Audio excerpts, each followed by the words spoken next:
నమస్కారం, ప్రతిధ్వనికి స్వాగతం. దేశం అభివృద్ధికి ఏదో ఒక్కటే దారి కాదు. తయారీ, వ్యవసాయం, టెక్నాలజీ, రక్షణ, గ్రీన్ బ్లూ ఎకానమీ, మౌలిక వసతులు, సాఫ్ట్ పవర్, ఇట్లా 7 మార్గాలు నిర్దేశించారు ప్రధానమంత్రి మోదీ.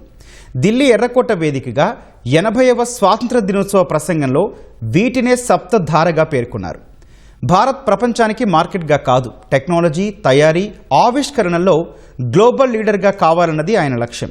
అందుకోసం జీరో డిఫెక్ట్ తయారీ నుంచి ఫార్మ్ టు ఎక్స్పోర్ట్ వరకు, ఏఐ, క్వాంటమ్, 6G నుంచి రక్షణ స్వావలంబన వరకు, గ్రీన్ ఎనర్జీ నుంచి భారత సాఫ్ట్ పవర్ విస్తరణ వరకు ఈ సప్తధార సాగనుంది.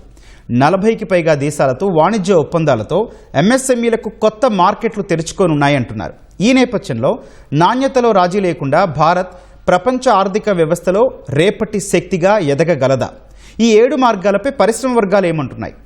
ఈ లక్ష్యాల సాకారంలో భారత్ ముందున్న సవాళ్ళేంటి? ఇదే అంశంపై నేటి ప్రతిధ్వని. ఈరోజు చర్చలో పాల్గొంటున్న వారు డాక్టర్ రాధాకిషోర్ గారు, FICCI Telangana aerospace defence committee Hyderabad నుంచి. నమస్తే అండి రాధాకిషోర్ గారు. అట్లాగే పొట్లూరి భాస్కర్ రావు గారు, ఏపీ పరిశ్రమల సమాఖ్య అధ్యక్షులు, విజయవాడ నుంచి. నమస్తే అండి భాస్కర్ రావు గారు. నమస్తే అండి భాస్కర్ రావు గారు. ప్రధానమంత్రి ప్రసంగంలో 40కి పైగా దేశాలతో స్వేచ్ఛా వాణిజ్య ఒప్పందాలు, కొత్త అంతర్జాతీయ మార్కెట్లు, ఇవి మన ఎంఎస్ఎంఈలకు క్షేత్రస్థాయిలో ఎంత మేరకు ప్రయోజనకరంగా మారే అవకాశం ఉందండి? ఇప్పటి వరకైతే ఏమైనా పాజిటివ్ సంకేతాలు ఉన్నాయా? వికసిత్ భారత్ 2047కి అనుగుణంగా ఈవేళ అద్భుతమైన విజనరీ స్టేట్మెంట్స్గా ఈ సప్తధారలు అనేది ప్రకటించడం జరిగింది. అందులో ముఖ్యంగా మ్యానుఫ్యాక్చరింగ్ అనే దానికి చాలా ఇంపార్టెన్స్గా ఇవ్వడం జరిగింది. ఈవేళ దాదాపు మనకి 40 కంట్రీస్తో కామర్స్ మినిస్ట్రీ కానీ, యూనియన్ గవర్నమెంట్ కానీ గత 3-4 సంవత్సరాల నుంచి అత్యద్భుతంగా, చాలా స్పీడుగా ఎన్నో ఇంపార్టెంట్ కంట్రీస్, మన దేశం ఈ ఉత్పత్తులకు కానీ, ఎగుమతులకు కానీ, దిగుమతులకు కానీ ఎక్కువగా ఆధారపడిన కంట్రీస్ మీద ఈ ఎఫ్టీఏస్ అనేది దాదాపు 40 ఎఫ్టీఏస్ అగ్రిమెంట్స్ జరగటం. ఈ 40 ఎఫ్టీఏస్కి అనుగుణంగా దాదాపు ఒక 52 కంట్రీస్ అందులో ఇన్వాల్వ్ అయి ఉన్నాయి. సో ముఖ్యంగా ఏంటంటే ఇది ఒక అద్భుతమైన అవకాశం. ఎఫ్టీఎస్ అనగానే దాదాపు జీరో టారిఫ్స్ కానీ, చాలా లోవర్ టారిఫ్స్ కానీ, మనకి ఒక్క మేజర్ మార్కెట్ యూఎస్ఏ అన్సర్టనిటీగా ఉంది. దాన్ని కూడా ఎప్పటికప్పుడు పరిష్కరించి ఏదో ఒక కంక్లూజన్కి తీసుకురావాలనే ప్రయత్నాలు జరుగుతూ ఉన్నాయి. అది తప్ప మీరు చూస్తే యూరోప్ కానీ, ఆస్ట్రేలియా కానీ, న్యూజిలాండ్ కానీ, యూకే కానీ, ఇట్లా చాలా యూఏఈ మార్కెట్ కానీ, అట్లా ఇంపార్టెంట్ కంట్రీస్ అన్నిటితోనూ ఎఫ్టీఏ అగ్రిమెంట్స్ జరిగినాయి. సో ఇవి ఏంటంటే ముందు మార్కెట్ ఎక్స్పాన్షన్కి చాలా ఉపయోగపడతాయి. మనం ఆ మధ్య చూసాము, యుఎస్ఏ మన ఆంధ్రప్రదేశ్ నుంచే ఆక్వా రంగం ఉంది. ఆక్వా రంగం కంప్లీట్గా యుఎస్ మార్కెట్ మీద ఆధారపడి ఉంది. సో ఈ ఎఫ్టీఏ అగ్రిమెంట్స్ వలన కాస్త యూరోప్ కానీ, ఆస్ట్రేలియా కానీ వాళ్ళు మార్కెట్ ఎక్స్పాన్షన్లో ఓపెన్ అవుతా దాన్ని కొత్త మార్కెట్ని కనుక్కోవడం జరిగింది. సో ఇట్లాంటి అవకాశాలు ఎన్నో వస్తాయి. ముఖ్యంగా ఏంటంటే దీనికి ఛాలెంజెస్ కూడా ఎక్కువగా ఉన్నాయి. ఈవేళ ఏంటంటే ఈ ఎంఎస్ఎంఈ అనేది వాళ్ళు ఈ మొత్తం ఎఫ్టీఏ అగ్రిమెంట్స్ 100 పేజీల్లో ఉంటుంది. అది చదివి అర్థం చేసుకుని దాన్ని అనాలిసిస్ చేసి ఏ రకంగా ఉపయోగించుకోవాలనేది అవగాహన తక్కువగా ఉంది. మేము గవర్నమెంట్కి, స్టేట్ కామర్స్ మినిస్ట్రీకి, అలాగే స్టేట్ గవర్నమెంట్స్ కూడా ఎప్పటికప్పుడు రిక్వెస్ట్ చేస్తూ ఉన్నాం. ప్రతి ఎఫ్టీఏని అనాలిసిస్ చేసి మన రాష్ట్రంలో ఉన్న ఎంఎస్ఎంఈస్కి ఏ రకంగా ఉపయోగపడతాయి, వాళ్ళు ప్రోడక్ట్ డైవర్సిఫికేషన్ ఏ రకంగా చేసుకోవాలి, అక్కడ లీగల్ కాంప్లియన్సెస్ ఏంటి, క్వాలిటీ స్టాండర్డ్స్ ఏంటి, తర్వాత మనం కాంపిటేటివ్ అవ్వాలంటే ఏ రకమైన మార్గాలు, ఇవన్నీ కూడా కంట్రీ టు కంట్రీ మనం అనాలిసిస్ చేసుకుని ప్రతి ఎఫ్టీఏ అగ్రిమెంట్ని చేసుకున్నప్పుడు అద్భుతమైన అవకాశాలు ఉన్నాయి. ఇందులో ఏంటంటే మెయిన్గా మార్కెట్ ఎక్స్పాన్షన్ అనేది జరుగుతుంది. ముఖ్యంగా ఎంఎస్ఎంఈకి ఏంటంటే దీంతో పాటుగా ఈ మార్కెట్ ఎక్స్పాన్షన్ జరిగినప్పుడు క్రెడిట్ సప్లై చైన్ అనేది ఇంపార్టెంట్. ఇవన్నీతో పాటు కాస్ట్ ఆఫ్ ప్రొడక్షన్, ఇదేంటంటే ముఖ్యంగా మనకి పవర్ కాస్ట్ కానీ, లాజిస్టిక్ కాస్ట్ కానీ ఇవన్నీ కొంచెం ఎక్కువగా ఉన్నాయి. గవర్నమెంట్ దీనికి అనుగుణంగా కూడా చర్యలు తీసుకుని మనం గ్లోబల్గా కాంపిటేటివ్ అవ్వాలి. అగ్రిమెంట్ అయినంత మాత్రం ప్రోడక్ట్స్ అక్కడ అట్లాగే వ్యవసాయంగా కాంపిటేటివ్ కావు.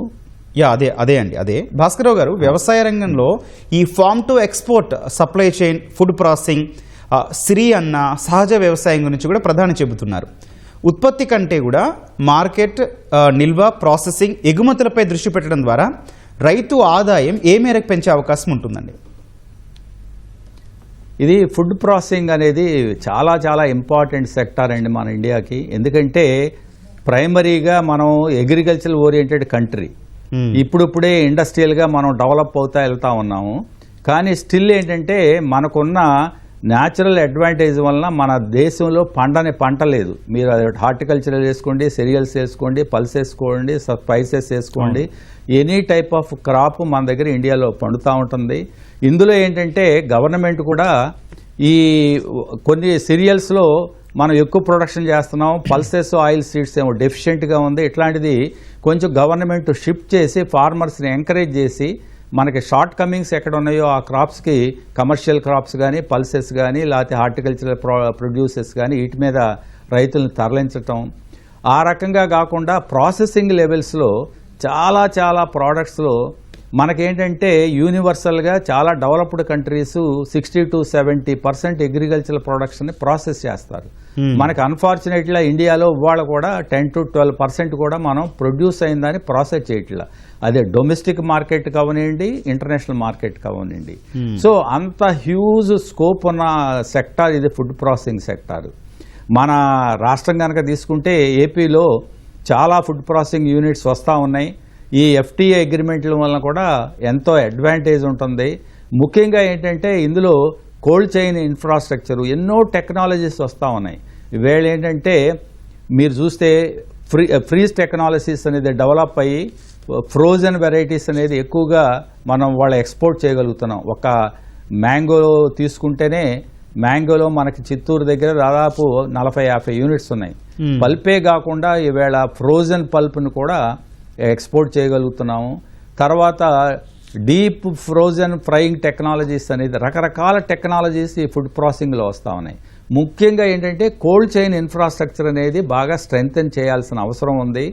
దీంతో పాటుగా క్వాలిటీ ఇష్యూస్ మనకేంటంటే కొన్ని కంట్రీస్లో ఈ పెస్టిసైడ్స్ ఇష్యూస్ ఇట్లాంటివి వస్తూ ఉన్నాయి. రైతుల్ని ఎడ్యుకేట్ చేసి సాధ్యమైనంత వరకు ఆర్గానిక్ వే ఆఫ్ కల్టివేషన్ చేస్తే తప్ప మనం ఎక్స్పోర్ట్ మార్కెట్ని అందుకోలేము. కొన్ని దేశాలు మన ప్రొడక్ట్స్ పంపిస్తున్న పరిస్థితి కదండి భాస్కర్ రావు గారు. అవును అవును. సో ఈ ఛాలెంజెస్ అనేవి ఉన్నాయి. అది గవర్నమెంటే కాకుండా మాలాంటి అసోసియేషన్స్ను కూడా ఎడ్యుకేట్ చేస్తూ ఉన్నాం. ఫుడ్ ప్రాసెసింగ్లో ఏపీ ఛాంబర్స్ చాలా యాక్టివ్గా వర్క్ చేస్తూ ఉంటుంది. సో ఇవన్నీ ఏంటంటే ఈ ఛాలెంజెస్ని కనుక మనం అధిగమించగలిగి, క్వాలిటీని కనుక మనం మెయింటైన్ చేయగలిగి, కాస్ట్ కాంపిటేటివ్నెస్ కూడా మనకు కొన్ని ప్రోడక్ట్లో ఈ ఇంటర్నేషనల్ మార్కెట్లోంచి చాలా కాంపిటీషన్ వస్తూ ఉంది. ఇందాక నేను చెప్పిన ఒక మ్యాంగోలోనే మనకి మెక్సికన్ కంట్రీస్, ఆ దేశాల నుంచి యూకెడారు అట్లాంటి కంట్రీస్ నుంచి ఈ ఆక్వాకి సంబంధించి కానీ, అట్లాగే బ్రెజిల్, మెక్సికో ఇట్లాంటి దేశాల నుంచి మ్యాంగోకి కానీ వీటన్నిటికీ కాంపిటీషన్ అనేది ఉంది. సో ఇట్లాంటి కాంపిటీషన్ ఉన్నప్పుడు వాళ్ళతో పాటు మనం కాస్ట్గా కంపీట్ చేస్తూ క్వాలిటీ స్టాండర్డ్స్ని మెయింటైన్ చేయగలిగినప్పుడు ఎక్స్పోర్ట్ చేసుకునే అవకాశాలు ఉంది. ముఖ్యంగా పాలసీస్ అనేవి ఎక్సలెంట్గా తీసుకొస్తున్నారు. దానికి అనుగుణంగా ఇక్కడ ఏంటంటే ఫార్మ్ ప్రొడక్టివిటీ కూడా చాలా ఇంపార్టెంట్. ప్రొడక్షన్ లెవెల్స్లో మన ప్రొడక్టివిటీ లెవెల్స్ చాలా చాలా తక్కువగా ఉన్నాయి కాంపీటింగ్ కంట్రీస్తో. అందువలన ప్రొడక్షన్ లెవెల్లో మన ప్రొడక్టివిటీని పెంచటం, అలాగే కాస్ట్ అనేది మినిమైజ్ చేసుకుంటా మనం లేటెస్ట్ టెక్నాలజీని, ఎన్నో టెక్నాలజీస్ వస్తున్నాయి, అవి మనకి ఈ ప్రాసెసింగ్ ఇండస్ట్రీస్ కూడా అందిపుచ్చుకోలేకపోతా ఉన్నాయి. దానికి కూడా గవర్నమెంట్ అవేర్నెస్ తీసుకురావాల్సిన అవసరం ఉంది. రైట్ భాస్కర్ గారు. పాటు రాధాకిషోర్ గారు జాయిన్ అయ్యారు. రాధాకిషోర్ గారు నమస్తే అండి. సార్, సప్తధారలో తయారీ రంగానికి చాలా పెద్ద ప్రాధాన్యం ఇచ్చారు ప్రధానమంత్రి. డిజైన్ నుంచి కాంపోనెంట్స్ వరకు పూర్తి దేశీయ సప్లై చైన్ నిర్మించాలన్న లక్ష్యం ఎంతవరకు సాధ్యమని మీరు భావిస్తున్నారండి? మ్యానుఫ్యాక్చరింగ్ అనేది అది కీ సెక్టర్ అండి. దాన్ని ప్రైమ్ మినిస్టర్ ఈరోజు ర్యాంపర్ట్స్ ఆఫ్ రెడ్ ఫోర్ట్ నుంచి చెప్పడం అనేది చాలా ఫస్ట్ పాయింట్ ఆఫ్ ద సప్తధార. ఆ మ్యానుఫ్యాక్చరింగ్ ఇండస్ట్రీస్ కావాల్సినటువంటి సపోర్ట్ సిస్టమ్స్ అన్ని మేము డెవలప్ చేస్తామని చెప్పారు. మనం క్వాలిటీ ప్రొడక్ట్స్ తయారు చేయాలి ఇండియాలో. కాంపోనెంట్సే కాకుండా మనం కంప్లీట్ ప్రొడక్ట్ కాకుండా కాంపోనెంట్స్ కూడా మనం తయారు చేయాల్సిన అవసరం ఉంది అని ప్రైమ్ మినిస్టర్ ఈ రోజు చాలా క్లియర్గా చెప్పారు. దానికి కావాల్సిన మ్యానుఫ్యాక్చరింగ్ ఈరోజు CGTMSE అని ఇంకా రకరకాల స్కీమ్స్ ద్వారా స్టార్టప్స్ని వాటిని ప్రోత్సహించి మ్యానుఫ్యాక్చరింగ్ రంగానికి చాలా పెద్దపీట వేస్తున్నారు. ఇది చాలా మంచి పరిణామం కింద చెప్పొచ్చండి. అదేవిధంగా మనకున్న ఈరోజు ఏ ప్రొడక్ట్స్ అయినా సరే కొంతవరకు కాంపోనెంట్స్ మనం సప్లై చేయగలుగుతున్నాం, కానీ పూర్తి ప్రోడక్ట్ సప్లై చేయలేకపోతున్నాం. సో దాని నుంచి మనం కొద్దిగా బయటపడి కాంపోనెంట్స్ అదే రకంగా పూర్తి ప్రోడక్ట్స్ కూడా మనం తయారు చేసుకునే పరిస్థితి రావాలి. ఈ రోజు ప్రపంచంలో 3.2% మాత్రమే మ్యానుఫ్యాక్చరింగ్ లో మన పొజిషన్ 3.2% వరకే మాత్రమే మనం ప్రొడ్యూస్ చేయగలం. వేరే China 32% of the whole manufacturing వాళ్ళ చేతిలో ఉంది. ఇది అంటే సేమ్ టైం లాస్ట్ 20 years లో జరిగిన డెవలప్మెంట్ చూసుకుంటే ఇండియా మనం ఇప్పటికి 3.2% చేరుకోగలిగాం, వేరే 32% చైనా చేరుకోగలిగింది. క్యాపిటల్ గుడ్స్ కానీ ఎనీ టైప్ ఆఫ్ గుడ్స్ ఈ రోజు మ్యానుఫ్యాక్చరింగ్ లో చైనా ఇస్ ది నెంబర్ 1 కింద ఉందండి వరల్డ్. Right, yeah. అట్లాగే రాధాకిషోర్ గారు, రక్షణ రంగ పరంగా కూడా చూస్తే ఈ డ్రోన్స్, అట్లాగే counter drone systems, hypersonic technology వంటి రంగాల్లో కూడా రక్షణ స్వావలంబనతో పాటు ఎగుమతిదారిగా మారడం ఎంతవరకు సాధ్యం? మన రక్షణ తయారీ వ్యవస్థలు ఇంకా ఉన్న ప్రధాన లోపాలు ఏమైనా ఉన్నాయండి? అంటే ఆత్మ నిర్భరత అనేది మనకి అంటే ఇండిజినైజేషన్ అని ఏదైతే అంటున్నామో మనము, దాంట్లో మనం రక్షణ రంగంలో మొట్టమొదటిసారిగా చాలా గొప్ప పరిణామాలు జరిగాయి లాస్ట్ 10 years లో. ఐడెక్స్ ఛాలెంజెస్ అని స్టార్టప్స్ కి ఏదైతే క్రియేట్ చేశారో, ఇండియాలో చాలా కాంపోనెంట్స్ ఈ రోజు రక్షణ రంగానికి కావాల్సినవి ఆర్మీకి కానీ, నేవీకి కానీ, ఎయిర్ ఫోర్స్ కానీ, కోస్ట్ గార్డ్కి కానీ, ఇంకా మిగతా ఈ హోమ్ మినిస్టర్లో ఉన్న బిఎస్ఎఫ్ కానీ, సిఆర్పిఎఫ్ కానీ, ఇలాంటి వాటికి అనేక రక్షణ రంగాల్లో ఉన్న అన్ని సంస్థలకు కూడా ఈ రోజు ఏదైనా క్రిటికల్ కాంపోనెంట్స్ కావాలి అంటే మన స్టార్టప్ కంపెనీస్ అవి ప్రొడ్యూస్ చేయగలిగే పరిస్థితి వచ్చిందండి. సో ఇది చాలా పెద్ద గొప్ప పరిణామం. దీనికి ఏంటి, స్టార్టప్లో ఏమవుతుంది, గవర్నమెంట్ నుంచి ఫుల్ సపోర్ట్ ఉంటుంది. అంటే 50% of the total cost government sponsor చేస్తుంది, మిగతా 50% ఆ స్టార్టప్ తీసుకురావాలి. ఈ రకంగా రక్షణ రంగంలో ఈరోజు ఈ డ్రోన్స్ మనం ఇండియాలో ఇంపోర్ట్ చేసుకోవడం బ్యాన్ చేసాము. సో దట్ ఇండియాలోనే మనం యాక్చువల్గా మనం తయారు చేస్తున్నాం. ఈరోజు company like that of hours HC robotics అనే కంపెనీ, మేము డ్రోన్స్ తయారు చేస్తున్నాము. మనం అనేక కమాండ్స్కి, వెస్ట్రన్ కమాండ్కి, ఈస్టర్న్ కమాండ్కి, సదర్న్ కమాండ్కి మనం డ్రోన్స్ సప్లై చేస్తున్నాం. ఇవి ఆల్మోస్ట్ 90% ఆ డ్రోన్ కాంపోనెంట్స్ కానీ, ది ఎంటైర్ డ్రోన్లో 90% కాంపోనెంట్స్ వరకు మనము ఇండిజినైజేషన్ ఇండియాలో తయారు చేసుకోగలుగుతున్నాం. ఇది చాలా అంటే సెల్ఫ్ రిలయన్స్కి చాలా గ్రేట్ స్టెప్. మనం ఒక 2-3 ఏరియాస్లో ఇంకా మనం వెనకబడి ఉన్నాము.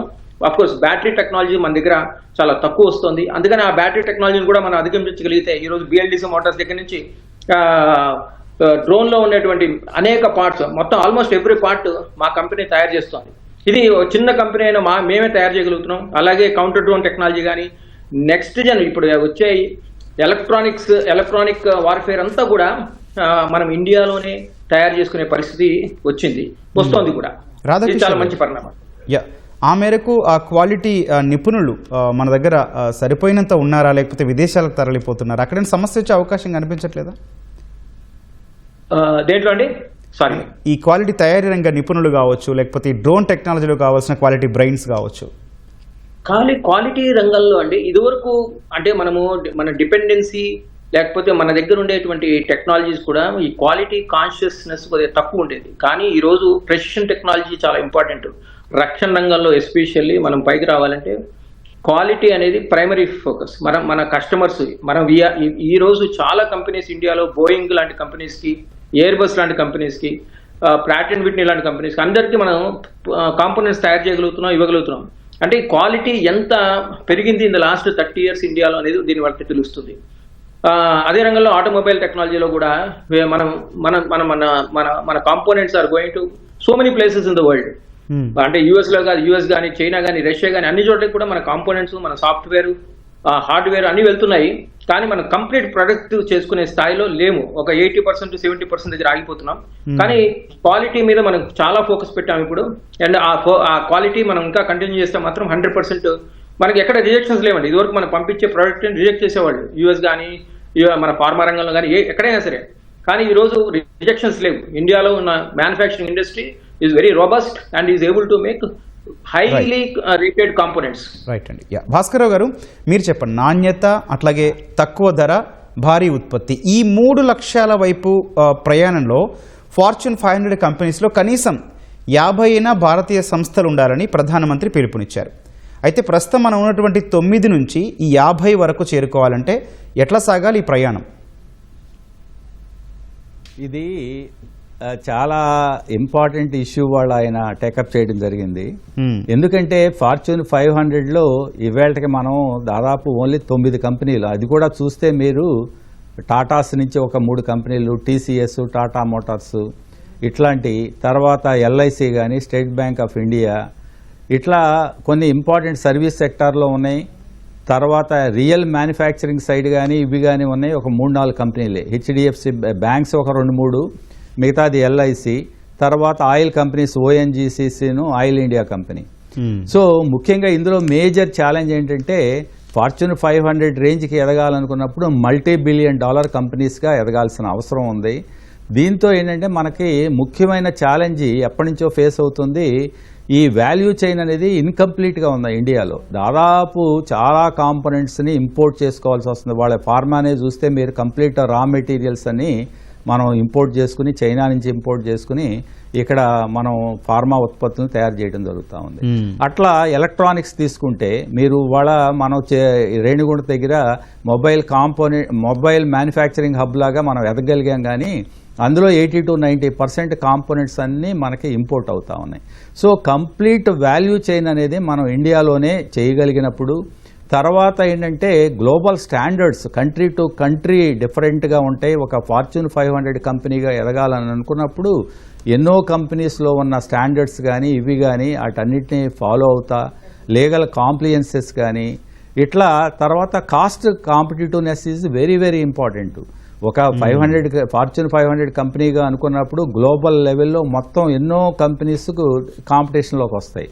ఈవేళ మనకి కాస్ట్ అనేది చాలా ఎక్కువగా ఉంది. అది ఎంఎస్ఎంఈస్ అవనండి, లార్జ్ కంపెనీస్ అవనండి, కొన్ని లాజిస్టిక్ కాస్ట్ కానీ మనకి గ్లోబల్గా లాజిస్టిక్ కాస్ట్ 6 to 7% ఉంటే మన ఇండియాలో 12 to 13% ఉంది.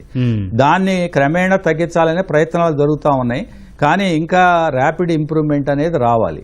అలాగే మల్టీ మోడల్ లాజిస్టిక్ పార్క్స్ కానీ, పోర్ట్ కనెక్టివిటీ కానీ ఇవన్నీ కూడా పెరగాల్సిన అవసరం ఉంది. తర్వాత స్కిల్స్ కూడా మనకి ఏంటంటే చాలా ఇండస్ట్రీస్లో స్కిల్ అనేది మేజర్ ఇష్యూ అయిపోయింది ఈవేళ. సో గవర్నమెంట్ కూడా దానికి కాన్సన్ట్రేషన్ చేయాల్సిన అవసరం ఉంది. ఇవాళ లేటెస్ట్గా అది ఎట్లాంటి యూనిట్ అయినా ఏఐ కానీ ఇట్లాంటి టెక్నాలజీస్ని వాడుకోవాల్సిన అవసరం ఉంది. వీటన్నిటితో పాటు ఈ వాల్యూ చైన్ అనేది చాలా చాలా ఇంపార్టెంట్. దాన్ని మనం కంప్లీట్ చేసుకున్నప్పుడే ఫార్చ్యూన్ 500 లెవెల్కి ఇంకా కొన్ని ముందు కంపెనీస్ అనేది వెళ్ళటం. ఇది చాలా అంబిషియస్ టార్గెటే, ఒక 9 నుంచి 50 కంపెనీస్కి వెళ్ళాలంటే. కానీ ఆ ప్రయత్నాలు అనేది రైట్ డైరెక్షన్లో వెళ్ళినప్పుడు అది పెద్ద డిఫికల్ట్ టాస్క్ మాత్రం కాదు. True, right. రాధాకిషోర్ గారు, వచ్చే ఏడాది అట్లాగే 2 ఏళ్లలో 7 నుంచి 8 సెమీ కండక్టర్ తయారీ పరిశ్రమలు, అట్లాగే 2047 నాటికి కనీసం 100 గిగావాట్ల అణువిద్యుత్ సామర్థ్యాన్ని సాధించాలని ప్రకటించారు. వచ్చే 6 నుంచి 7 ఏళ్లలో 5 కొత్త అణువిద్యుత్ కేంద్రాలు ఏర్పాటు చేస్తామన్నారు. ఏంటి ఈ లక్ష్యాల ప్రాధాన్యత ఏంటి? సెమీ కండక్టర్ ఇండస్ట్రీకి గవర్నమెంట్ సెమీ కండక్టర్ మిషన్ పెట్టిందండి. ఆల్మోస్ట్ 1.25 lakh crores ఆఫ్ మనీని గవర్నమెంట్ ఆల్రెడీ పంప్ చేసింది సెమీ కండక్టర్. ఎందుకంటే చిప్ డిజైన్, చిప్ మ్యానుఫ్యాక్చరింగ్, మనం అంటే complete full fledged fabs develop చేయాల్సిన అవసరం ఉంది. ఎందుకంటే ఏ రంగంలో అయినా సరే chip is a primary thing. అంటే మన చిప్ లో కూడా ఎసిక్స్ అని, తర్వాత మెమరీ అని 2 ఉంటాయి. ఆ స్థాయికి చేరుకోవడానికి మనకు కొద్దిగా టైం పడుతుంది. అంటే చిన్న కంట్రీస్ లైక్ సౌత్ కొరియాలోనే అనేక ఉన్నాయి, తైవాన్ లో అనేక చిప్ మ్యానుఫ్యాక్చరింగ్ కంపెనీస్ ఉన్నాయి. అంటే అటువంటి స్థాయికి చేరుకోవాలి, ఎందుకంటే చిప్ డిపెండెన్సీ నుంచి మనం తప్పించుకోవాలి అంటే మనం ఇక్కడ డెవలప్ చేసుకోవాలి. గవర్నమెంట్ ఆఫ్ ఇండియా దానికి తగ్గట్టుగా ప్రోత్సాహాలు ఇస్తోంది. మైక్రాన్ లాంటి కంపెనీలు, టాటా లాంటి కంపెనీలు కూడా ఇండియాలో సెమీ కండక్టర్ అంటే అసెంబ్లీ యూనిట్స్ పెట్టాయి. ఒక టాటా ఒకటి కొద్దిగా ఫ్యాబ్ దిశగా వెళ్తోంది. మనకి I think maybe next 2 years లో మనం ఈ చిప్ మ్యానుఫ్యాక్చరింగ్ లో మాత్రం కొంత ముందుకు వెళ్తామని అనుకుంటున్నాను. కానీ మనకి ఇక్కడ ఈ పరిస్థితుల్లో మనం చెప్పుకోవాల్సింది ఏంటంటే, మనకి ఆంధ్రాకి తెలంగాణకి ఇంతవరకు సరైన చిప్ మ్యానుఫ్యాక్చరింగ్ కంపెనీ ఏమి రాలేదు. దీనికి గవర్నమెంట్ ఆఫ్ ఇండియా సపోర్ట్ చేయాల్సిన అవసరం ఉంది. హైదరాబాద్ లాంటి టాప్ మోస్ట్ సిటీస్ లో చిప్ మ్యానుఫ్యాక్చరింగ్ లేకపోవడం మన దురదృష్టకరం. ఎందుకంటే ఇక్కడ చిప్ డిజైన్ సెంటర్స్ ఉన్నాయి కానీ మ్యానుఫ్యాక్చరింగ్ లేదు. దానికి government support, government of India support, Telangana government support చాలా రిక్వైర్డ్. ఎందుకంటే ఆల్మోస్ట్ 75% దాకా మనకి గవర్నమెంట్ సపోర్ట్ ఉంటుంది. 25% పెట్టుకునే పెట్టుబడిదారులతో తెలంగాణ గవర్నమెంట్ మాట్లాడి అలాంటి సెమీ కండక్టర్ కంపెనీస్ ఇక్కడ తీసుకురావాల్సిన అవసరం ఉంది.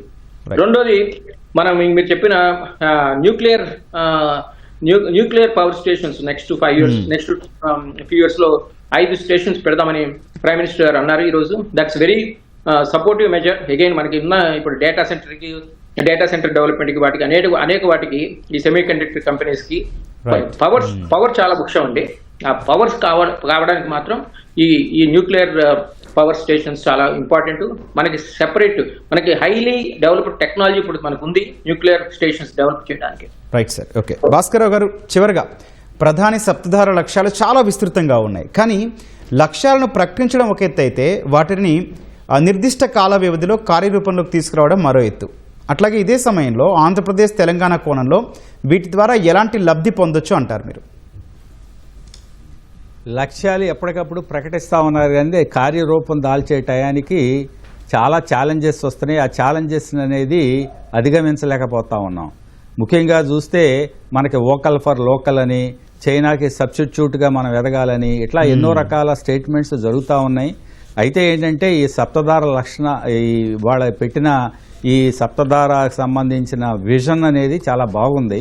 కానీ ఏంటంటే చాలా ఛాలెంజెస్ అనేవి కనపడతా ఉన్నాయి. ఇందాక నేను చెప్పినట్టుగా ఎన్నో ఇబ్బందులు అంటే ఇవాళ కాస్ట్ అనేది మనం తగ్గించాల్సిన అవసరం ఉంది గ్లోబల్గా ఎదగాలన్నా. అలాగే ఏంటంటే క్వాలిటీ స్టాండర్డ్స్ని ఇంప్రూవ్ చేసుకుంటూ వెళ్ళాలి. స్కిల్ అనేది ఒక మేజర్ ప్రాబ్లం అయిపోయింది.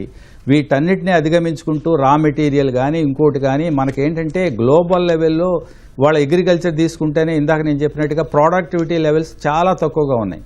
మనకి ఒక మ్యాంగోనే తీసుకుంటే మనకి 5-6 టన్నుల ప్రొడక్షన్ ఇక్కడ వస్తే ఒక హెక్టార్కి చైనా లాంటి కంట్రీస్లో 30 టన్నులు, ఈవెన్ సౌత్ అమెరికన్ కంట్రీస్లో కూడా అట్లాంటి ప్రొడక్షన్ చేస్తూ ఉన్నారు.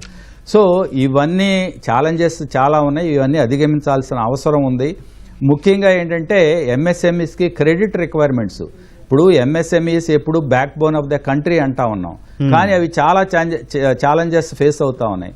మొన్న కూడా పార్లమెంట్లో ఎంఎస్ఎంఈ అమెండ్మెంట్ యాక్ట్ అనేది ఒకటి పెట్టారు, కానీ అందులో కూడా కొన్ని సవరణలు చేయాల్సిన అవసరం ఉంది. మేము టేకప్ చేసాం ఛాంబర్స్ నుంచి.